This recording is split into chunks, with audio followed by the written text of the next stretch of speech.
ಹಲವು ಇಲಾಖೆಗಳ ಅಧಿಕಾರಿಗಳು ದಲಿತ ವಿರೋಧಿ ನೀತಿಗಳನ್ನು ಅನುಸರಿಸುತ್ತಿದ್ದಾರೆ ಎಂದು ಬಿಆರ್ ಮುನಿರಾಜುರವರು ಇಂದು ಸುದ್ದಿಗೋಷ್ಠಿ ನಡೆಸಿದರು. ಒಂದು ಪತ್ರಿಕಾಗೋಷ್ಠಿಯನ್ನು ಹಮ್ಮಿಕೊಂಡಿದ್ವಿ. ಪತ್ರಿಕಾಗೋಷ್ಠಿ ಹಮ್ಮಿಕೊಂಡಿರೋ ಉದ್ದೇಶವೇನೆಂದರೆ, ಹಿಂದೆ ನಮ್ಮ ಬ್ಯಾನರ್ ಇರ್ತಕ್ಕಂಥ ಒಬ್ಬ ಪಾಸ್ಟರ್ ಕಿರಣ್ ಕುಮಾರ್ ಅಂತೇಳಿ, ಮುಂದೆ ನೋಡಬೇಕು ಎಲ್ಲನೂ. ಕಿರಣ್ ಕುಮಾರ್ ಇವರು ಬ್ಯಾಟರಾಯನಪುರ ವಿಧಾನಸಭಾ ಕ್ಷೇತ್ರಕ್ಕೆ ಬರುವಂಥ ಸೇಂಟ್ ಜೇಮ್ಸ್ ಒಂದು ಇಂಗ್ಲಿಷ್ ಸ್ಕೂಲ್ ಇದೆ. ಆ ಸ್ಕೂಲಲ್ಲಿ ಇವರು ವ್ಯವಸ್ಥಾಪಕರಾಗಿ ಕರ್ತವ್ಯ ನಿರ್ವಹಣೆ ಮಾಡ್ತಾ ಇರ್ತಾರೆ. ಇವರು ಕರ್ತವ್ಯ ನಿರ್ವಹಣೆ ಮಾಡಕ್ಕೆ ಬಂದು ಸುಮಾರು ಒಂದು 6-7 ತಿಂಗಳು, 1 ವರ್ಷ ಆಜುಬಾಜು ಆಗಿರ್ಬೋದು ಅನಿಸುತ್ತೆ ನಮಗೆ. ಅಲ್ಲಿ ಒಬ್ಬರು ಶಿಕ್ಷಕಿಯಾಗಿ ಒಬ್ಬ ಮಂಜುಳ ಅನ್ನೋರು ಅಲ್ಲಿ ಕೆಲಸ ಮಾಡ್ತಾ ಇರ್ತಾರೆ. ಸುಮಾರು 13-14 ವರ್ಷದಿಂದ ಒಂದೇ ಜಾಗದಲ್ಲಿ ಅವ್ರು ಕೆಲಸ ಮಾಡ್ತಾ ಇರ್ತಾರೆ. ಕೆಲಸ ಮಾಡ್ತಾ ಇದ್ದವ್ರನ್ನ ಏಕಾಏಕಿ ಇವರು ವರ್ಗಾವಣೆ ಮಾಡ್ತಾರೆ.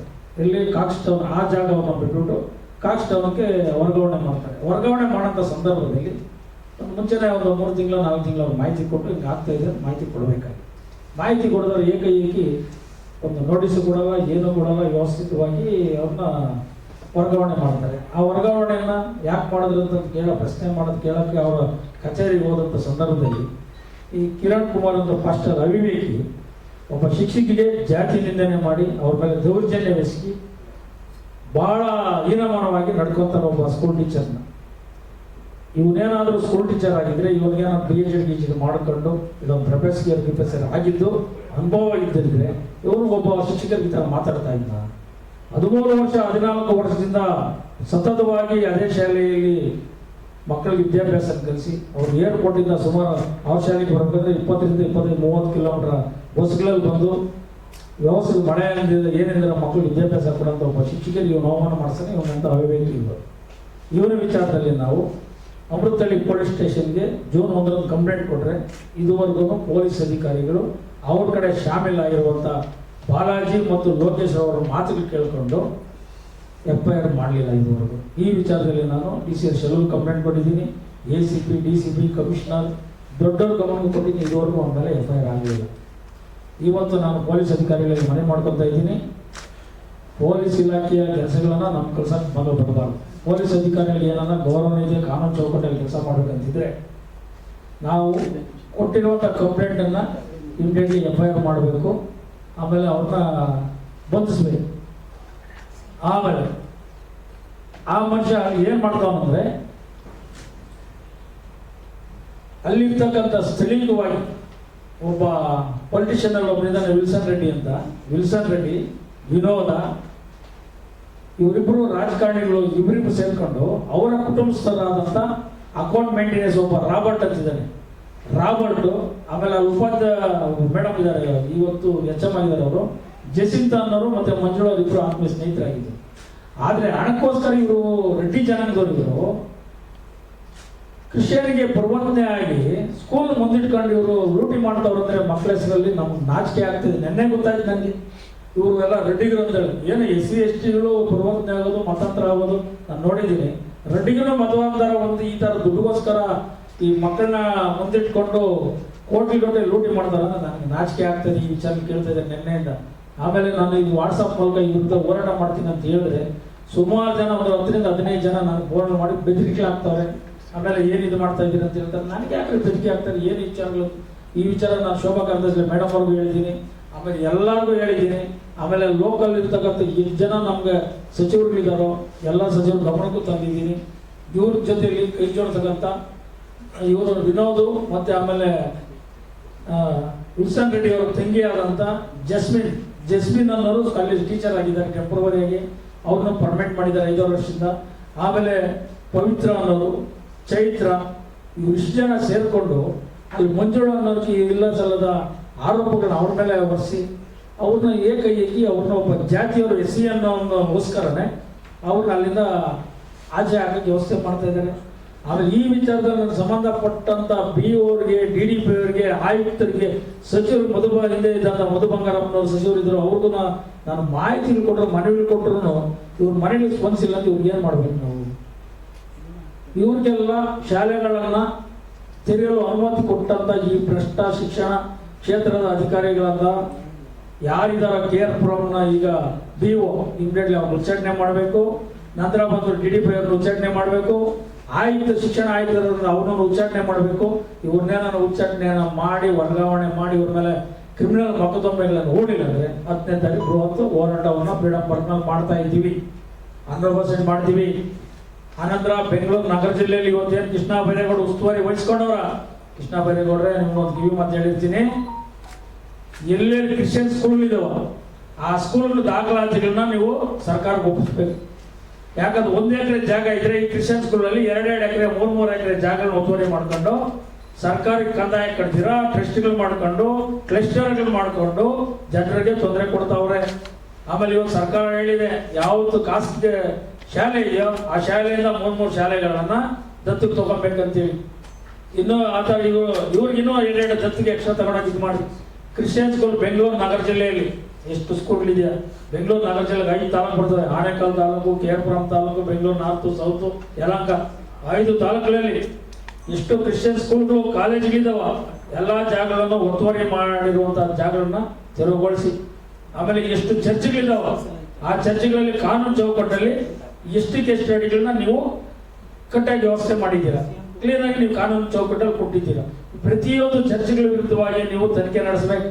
ಎಷ್ಟು ತಾಲೂಕಿನಲ್ಲಿ ಎಷ್ಟು ಚರ್ಚ್ಗಳಿದೆಯೋ ವ್ಯವಸ್ಥಿತ ಮಾಡಿ. ಈಗಾಗಲೇ ನೀವು ಇಡೀ ನಮ್ಮ ಹಿಂದೂ ದೇವಸ್ಥಾನಗಳು ಎಷ್ಟಿದೋ ಎಲ್ಲ ಕಡೆನೂ ನೀವು ತಗೊಂತಾ ಇದ್ದೀರಾ, ಅದೆಲ್ಲ ಮುಜರಾಯಿ ಇಲಾಖೆ ಸೇರಿಸ್ಕೊತಿದ್ದೀರಾ. ಸರ್ಕಾರ ಇವನ್ನ ನಿಮ್ಮ ಸರ್ಕಾರಕ್ಕೆ ಯಾಕೆ ತಗೋಬಾರ್ದು? ನೀವು ಸರ್ಕಾರ ವರ್ಷ ತಗೊಂಡು ಅವ್ರು ಏನನ್ನ ಮಾಡ್ಕೊಳ್ಳಿ.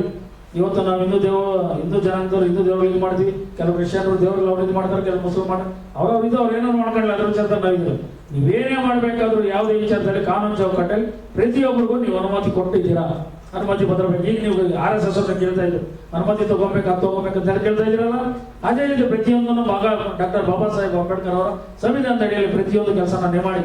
ಇವತ್ತು ನಾನು ಸಂವಿಧಾನದ ಅಡಿಯಲ್ಲಿ ಕೇಳ್ತಾ ಇದ್ದೀನಿ, ಸಂವಿಧಾನದ ಅಡಿಯಲ್ಲಿ ನಾನು ಬೇಕು, ಸಂವಿಧಾನದಲ್ಲಿ ಕೆಲಸ ಮಾಡಿ.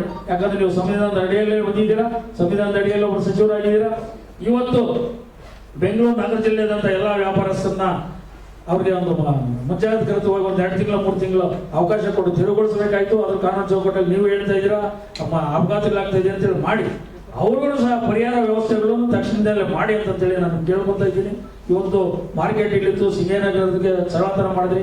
ಅದೇ ರೀತಿ ಇವತ್ತು ಎಲ್ಲಾನು ಬೀದಿ ವ್ಯಾಪಾರಗಳು ಮಾಡ್ಬೇಕಾದ್ರೆ ಎಲ್ಲಾನು ಸಣ್ಣ ಪುಟ್ಟ ಫೈನಾನ್ಸ್ ತಗೊಂಡಿರ್ತಾರೆ, ಅವ್ರ ಫೈನಾನ್ಸ್ಗಳು ಅವ್ರು ಬಿಡಲ್ಲ, ಆಮೇಲೆ ಚಿಕ್ಕ ಪುಟ್ಟ ಗಲಾಟೆಗಳು ಆಗ್ತಾ ಇರ್ತದೆ. ಈ ವಿಚಾರದಲ್ಲಿ ಒಂದು ಸಬ್ಜೆಕ್ಟ್ ತಗೊಂಡು 10ನೇ ತಾರೀಕು ನಾವು ಹೋರಾಟ ಮಾಡ್ತೀವಿ.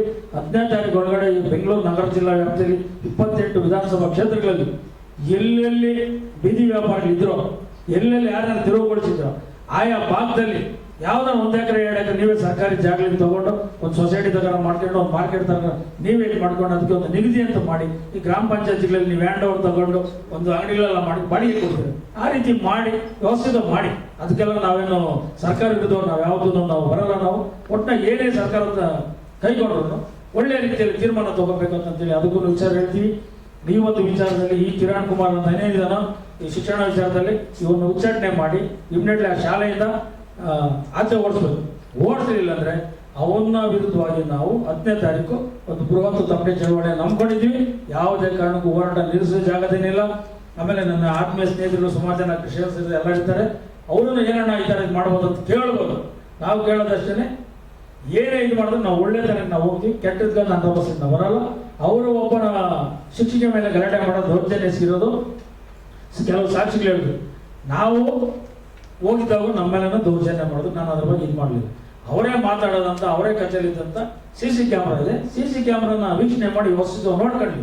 ಆಮೇಲೆ ಮಂಜುಳಾ ಮೇಲೆ ಇವರು ದೌರ್ಜನ್ಯ ದಬ್ಬಾಳಿಕೆ ಮಾಡಬೇಕಾದ್ರೆ ಇಷ್ಟು ಜನ ನಾನು ಹೇಳ್ತಲ್ಲ, ವಿಲ್ಸನ್ ರೆಡ್ಡಿ, ಜಸ್ಮಿನ್, ರಾಬರ್ಟು, ಜಸಿಂತಾ, ಪವಿತ್ರ ಮತ್ತು ಕಿಶೋರ್ ಮತ್ತು ಇವರ ಫೋನ್ಗಳನ್ನ ತನಿಖೆ ಮಾಡಿಕೊಂಡು ಕಾಲ್ ಲಿಸ್ಟ್ ತಗೊಂಡು ಯಾರ್ಯಾರು ಮಾಡವ್ರೆ ಏನಿಲ್ಲ ಅಂದರೆ ತನಿಖೆ ಮುಖಾಂತರ ಸರ್ಕಾರ ಅವ್ರ ಮೇಲೆ ಕ್ರಮ ಕೈಗೊಳ್ಳಿ. ಅದಕ್ಕೆ ನಾವು ಆಗ್ರಹಿಸಿ ಇವತ್ತು ನಾವು ಒಳ್ಳೆ ಬೃಹತ್ ಪತ್ರಿಕಾಗೋಷ್ಠಿಯನ್ನು ಹಮ್ಮಿಕೊಂಡಿದ್ದೀವಿ. ಮತ್ತೆ ಈ ಒಂದು ಪತ್ರಿಕಾಗೋಷ್ಠಿ ಮುಖಾಂತರ ಎಲ್ಲ ಕಡೆ ನಾವು ವಿಚಾರನ ಪ್ರಚಾರಕ್ಕೆ ಹೋಗಿ ಸರ್ಕಾರ ಮಟ್ಟಕ್ಕೆ ತಲುಪಿ ನ್ಯಾಯ ಕೊಡಬೇಕಂತೇಳಿ ಕೇಳ್ಕೊತಾ ಇದ್ದೀವಿ. ಇವತ್ತೇನಾದರೂ ಕಿರಣ್ ಕುಮಾರ್ ವಿಚಾರದಲ್ಲಿ ಏನಾದ್ರು ಪ್ರಶ್ನೆಗಳು ಕೇಳೋದಿದ್ರೆ ದಯವಿಟ್ಟು ಕೇಳಬೇಕಂತೇಳಿ ನಾನು ಮನವಿ ಮಾಡ್ಕೊತಾ ಇದ್ದೀನಿ. ಸರ್, ಸ್ಟೂಡೆಂಟ್ಗೆ ಲೂಟಿ ಹೊಡಿತಾರೆ ಅಂತ ಯಾವ ಥರ ಸರ್ ಲೂಟಿ ಅದು? ಇವತ್ತು ಲೂಟಿ ಹೊಡಿತಾ ಇದ್ದಾರೆ ಅಂದರೆ ಸರ್ಕಾರ SC ಎಲ್ಲರಿಗೂ ಜೈ ಭೀಮ್ ಬಂಧುಗಳೇ. ಇವತ್ತು ನಾವು 2 ವಿಚಾರಗಳ ಬಗ್ಗೆ ನಾವು ಪತ್ರಿಕಾಗೋಷ್ಠಿ ಹಮ್ಮಿಕೊಂಡಿದ್ದೀವಿ. 2 ವಿಚಾರಗಳೇನೆಂದರೆ, ಮೊದಲನೇದಾಗಿ ನಾವು ಕಂದಾಯ ಇಲಾಖೆಯಿಂದ ಆಗ್ತಿರುವಂಥ ಅನ್ಯಾಯಗಳನ್ನು ಖಂಡಿಸಿ ನಾವು ಭೂ ದಾಖಲೆಗಳ ಉಪನಿರ್ದೇಶಕರಾದಂಥ ಸುಜಯ್ ಕುಮಾರ್ ಅವ್ರನ್ನ ಇಮಿಡಿಯೇಟ್ಲಿ ವರ್ಗಾವಣೆ ಮಾಡಬೇಕು. ಅವ್ರು ಏನೇನು ಅನ್ಯಾಯಗಳು ಮಾಡಿದೆ ಅದನ್ನು ಖಂಡಿಸಿ ಅವ್ರ ಮೇಲೆ FIR ಹಾಕಿ ಅವ್ರನ್ನ ಜೈಲು ಕಟ್ಟಬೇಕು ಅನ್ನೋದು ಮೊದಲನೇ ಒಂದು ವಿಚಾರ. ಆಮೇಲೆ KT ಶ್ರೀನಿವಾಸು ಮತ್ತು ಆಮೇಲೆ ಭಾನುಪ್ರಕಾಶ್ ಅನ್ನೋರು ಇವ್ರಿಗೆ ಬಂದು ಯಾರಿಗೆ ನಮ್ಮ ಸುಜಯ್ ಕುಮಾರ್ ಅವರಿಗೆ ಬೆಂಬಲ ಕೊಟ್ಕೊಂಡು ಇಡೀ ಹಳೆ ಕೆಲಸಗಳು ಏನೇನಿದೆ ಅಂತೇಳಿ ಅವ್ರು ಬೆಂಬಲ ಕೊಟ್ಕೊಂಡು ಕೋಟ್ಯಾಂತರ ರೂಪಾಯಿ ಲೂಟಿ ಮಾಡ್ತಾಯಿದ್ದಾರೆ ಎಲ್ಲ ಕಡೆ. ವ್ಯವಸ್ಥಿತವಾಗಿ ಅದು ನಿಲ್ಲಬೇಕು. ಆಮೇಲೆ ನಂತರ ಬಂದುಬಿಟ್ಟು ನಮ್ಮ ಒಂದು ಈ ವಿಚಾರದಲ್ಲಿ ಶಿಕ್ಷಣ ಇಲಾಖೆ ತೊಗೊಂಡ್ರೆ ಕಿಶೋರನ್ನು ಒಬ್ಬ ಪಾಸ್ಟರ್ ಆಗಿ ವ್ಯವಸ್ಥಕರ ಬಗ್ಗೆ ಸೆಂಟ್ ಜೇಮ್ಸ್ ಸ್ಕೂಲಲ್ಲಿ ಒಂದು ಅವ್ಯವಹಾರಗಳು ಮಾಡಿಕೊಂಡು ಆಮೇಲೆ ಕಾನೂನು ಚೌಕಟ್ಟಲ್ಲಿ ಹೆಣ್ಮಕ್ಳನ್ನೆಲ್ಲ ವರ್ಗಾವಣೆ ಮಾಡೋದು, ಶಿಕ್ಷಕರಿಗೆಲ್ಲ ಕಿರುಕುಳ ಕೊಡೋದು, ಅವ್ರನ್ನ ಜಾತಿ ನಿಂದನೆ ಮಾಡೋದು, ಈ ವಿಚಾರದಲ್ಲಿ ಅಮೃತಹಳ್ಳಿ ಪೊಲೀಸ್ ಸ್ಟೇಷನ್ ಕಂಪ್ಲೇಂಟ್ ಕೊಟ್ಟಿದ್ದು ಇದುವರೆಗೂ ಅವ್ರ ಬಗ್ಗೆ ಗಮನ ಹರಿಸಿಲ್ಲ. ಇದಕ್ಕೆ ಬೆಂಬಲವಾಗಿ ನಿಂತ್ಕೊಂಡಿರ್ತಕ್ಕಂಥ ವಿಲ್ಸನ್ ರೆಡ್ಡಿ ಮತ್ತು ಜಸಿಂತಾ, ಆಮೇಲೆ ಬಂದುಬಿಟ್ಟು ಇನ್ನೂ ಹಲವಾರು ಹೇಳ್ಬಾರ್ದು ನಾವು ಅವ್ರಿಗೆಲ್ಲ, ಆಮೇಲೆ ಆಲ್ಬರ್ಟನ್ನವರು, ತಿರ್ಗಿ ಆಮೇಲೆ ಪವಿತ್ರ ಮತ್ತು ಅರ್ಚನಾ ಇವರೆಲ್ಲ ಸೇರ್ಕೊಂಡು ರೆಡ್ಡಿ ಸಮುದಾಯದವರೆಲ್ಲನೂ ಮಕ್ಕಳನ್ನ ಮುಂದೆ ಇಟ್ಕೊಂಡು ಸ್ಕೂಲ್ಗಳನ್ನ ಮೇಂಟೈನ್ ಮಾಡ್ಕೊಂಡು ಉದ್ಯೋಗ ಮಾಡ್ಕೊಂಬಿಟ್ಟಿದ್ದಾರೆ. ಸುಮಾರು ಇದು ಅನ್ಯಾಯ ಮಾಡ್ತಾರೆ. ಈ ವಿಚಾರನ ಅವ್ರು ಬಿಷಪ್ಪನ್ನವ್ರು ಯಾರು ಸೀನಿಯರ್ ಇರ್ತಾರೋ ಅವ್ರ ವಿಚಾರಗಳಿಗೆ ಗೊತ್ತಾಗಲ್ಲ. ಎಲ್ಲೋ ಒಂದು ಸ್ಕೂಲ್ ಚೆನ್ನಾಗಿ ನಡ್ಸ್ಕೊಂಡು ಹೋಗ್ತಾರೆ ಅಂತೇಳಿ ಅವ್ರಿಗೆಲ್ಲ ಮರಳು ಮಾಡ್ತಾಯಿದ್ದಾರೆ. ದಯವಿಟ್ಟು ಆ ಸ್ಕೂಲನ್ನು ಕ್ಲೋಸ್ ಮಾಡಿಸ್ಬೇಕು. ಆಮೇಲೆ ಈ ಒಂದು ಚರ್ಚ್ಗಳಿಗೆ ಮತ್ತು ಆಮೇಲೆ ಒಂದು ಯಾವ ಕ್ರಿಶ್ಚಿಯನ್ ಸ್ಕೂಲ್ಗಳಿಗೆ ಸರ್ಕಾರದಿಂದ ಅನುಮತಿ ಕೊಟ್ಟಿರ್ತಾರೋ ಆ ದಾಖಲಾತಿಗಳನ್ನ ಪರಿಶೀಲನೆ ಮಾಡಿ ವ್ಯವಸ್ಥಿತ ನಡೀತಾವ್ರಲ್ಲ ಅಂತ ಗೊತ್ತಾಗಬೇಕು.